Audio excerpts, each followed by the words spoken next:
Alright, I took this Axial Yeti Junior Can-Am Maverick out for a run, and as expected, it was a pretty fun rig to run. Despite having a lot of fun with it, there are definitely things that I want to change. From running it, as expected, the unlocked differentials make it perfect for running on flat ground.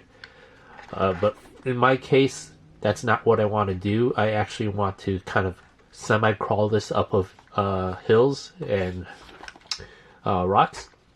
So the unlocked differentials were definitely a problem. The other issue that won't quite work for me, but probably will work for most people who kind of are going to drive this as intended. Since I am doing this or using this as more of a crawler rig, the lack of a forward and instant reverse was kind of an issue for me. This is set up with the traditional forward, brake, and then reverse. In my case, I wanted that instant reverse, and that was kind of not there for me while I was trying to kind of semi-crawl it up the hill. So I had a lot of difficulty in actually driving this up hills because of the unlocked differentials and the lack of drag brake and instant forward reverse.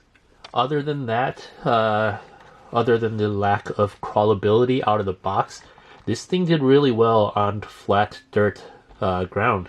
It was really fun to drive, it was really stable, and you know, out of the box, it kind of runs pretty well. So definitely gonna start upgrading this and changing it to more of a semi-crawler, and we'll see where this build goes. So thanks for watching. Please like and subscribe and hit that notification bell for the upgrade series on this Axial Yeti Junior Can-Am Maverick. Thanks for watching.